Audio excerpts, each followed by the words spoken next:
Hey everybody! So it's mid-October, almost the end of October, right? And our game plan here today is we're gonna get some beds made, uh, or a bed to get our garlic planted. It's a little late, but better late than never. Um, the garlic is a pretty important staple crop for us, and it's also a good part of the nursery. So that's one goal, and we're also gonna get we have some lumber right there. And we're gonna get a wall or two framed for the shed today. Hopefully up too. Yeah, Well, not up, but just framed, yeah. Yeah, so there's a lot to clear for the beds, and we're gonna have to clear it, we're gonna have to cut some of it, and we're gonna build the beds the way that we know how to, and that's um, add building, some organic matter. absolutely, exactly, building soil instead of adding a bunch of soil. We have a little bit of soil we brought here too. Yeah. We'll use that to put on top. Our pride and joy that we made. Yeah, exactly. So we'll snap back to it when we have a little bit of progress made, and we'll see you guys then. All right, so we're gonna clear out some of this area for nursery beds and planting garlic for right now. So this log right here will kind of be the border. Then we'll go kind of around this way. There's some pawpaws and persimmons right there, so we'll kind of go around those. Some of these smaller trees we'll take out and we'll chop them up for kindling next year, as well as this honeysuckle right there and the small tree right here. We'll leave, there's a larger black birch right there we'll leave, and then another one right here that we'll leave. We'll wait for those to get bigger, and because there's a pawpaw planted right over there, and we're going to plant another one around where that other one was. So when those pawpaws get bigger, we'll take out the black birches. They'll be big enough for firewood by then. So we're gonna get to it.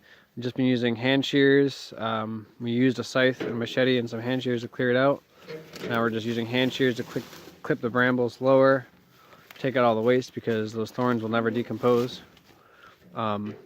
Yeah, and this is what the area looked like before we cleared it out. Basically just goldenrod and raspberry brambles and small diameter trees. So we cleared all this out. The only machinery we used was a little walk behind lawnmower. That busted. That busted, yeah. And through no fault of our own. It wasn't because we were using it for something it shouldn't be used for. It's just, it's... We've had it for what, 5-6 years? Yeah, exactly. Machines, Just need some maintenance. They get tired. Which is why hand tools are great. So we're gonna clear this out, and we'll give it a little shot when we're done, and when some garlic is planted. So here we are, an hour or 2 or 3, I don't know, lost track of time. A couple hours later, and this is that area that we mentioned that we were cleaning out. We'll add something to our list of machinery. We did use a chainsaw to cut some of the smaller trees that we'll use for firewood or for filling in. There's a couple of big divots over here, so we'll lay some brush and firewood there to, not firewood, brush and small diameter wood there to, fill it in, let it rot. So it's a small bed, but we have our Nootka rose garlic planted in this area, and we'll probably plant a little bit more there. What we did was we cleared it out with our loppers, hedge shears, those things. Cleared it out with those, cut some of the smaller stuff down with the chainsaw, raked out all the brambles, because as I mentioned before, if you've ever tried to compost raspberry or blackberry brambles, the stalks break down fine, but the thorns will never decompose. Especially blackberries, yeah. The thorns never decompose, and then you're like, digging through this wonderful soil that you made, and then all of a sudden, yeah, yeah. So we took out all the stumps from the blackberry brambles. We cut them down as low as we could. We're usually against disturbing the soil, but since it was so stumpy and stuff, we just hoed it up really quickly to loosen it up a little bit. All the soil around here is really compacted from a lot of the logging activity that happened a few years ago. So it helped to loosen it up. Normally we would broadfork it, but we don't have our broadfork on us. So we hoed it up a little bit, not too extremely. We don't want to disturb like all of the soil ecology. Enough for the worms to get in. Exactly, enough for the worms to get in.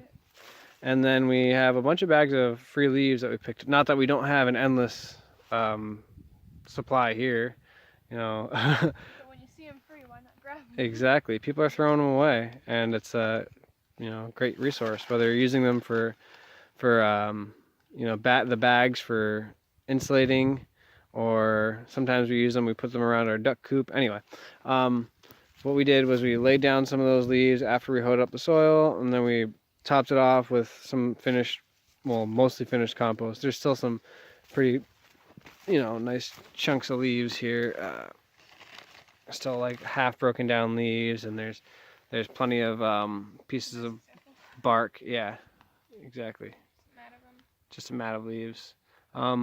But you know, it works. So, and if anything, see, there's still some chunks of bark here. But if anything, in our experience, that helps the soil. It keeps moisture when we don't have water right now. Exactly. We have exactly, we have a well on the property, but you know, right now we don't have a well pump, so we don't have a way to get the water to the crops. So a lot of the pieces of bark and stuff, that'll help conserve moisture. It wicks up water. They act like sponges, sort of. So goal number 1 of the day completed. It's about 3 o'clock or something like that. 2 o'clock. See, we don't even know what time it is.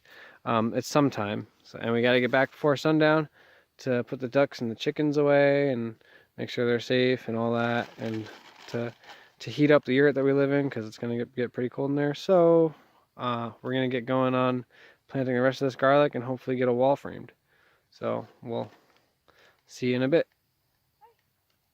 So we got our garlic planted, got a wall almost framed, we got the studs up. We didn't put the top plates on yet just because it's going to take a little long to just square all the studs up and square the plates up. So we figured we'll wait until next time because it's getting a little late. So we got to head back to home base for now to get the ducks and the chickens and the cats fed, and you know, all the back to the ranch. So we'll do that for another day. We had planned to come back tomorrow, but it's going to be rainy and gross tomorrow, so we'll do it some other time this week. Our goal is to get this shed up as soon as possible so we can start moving stuff here, so we can start the transition to the new Sacred Circle homestead. So hope you guys enjoyed this little update, and thanks for watching.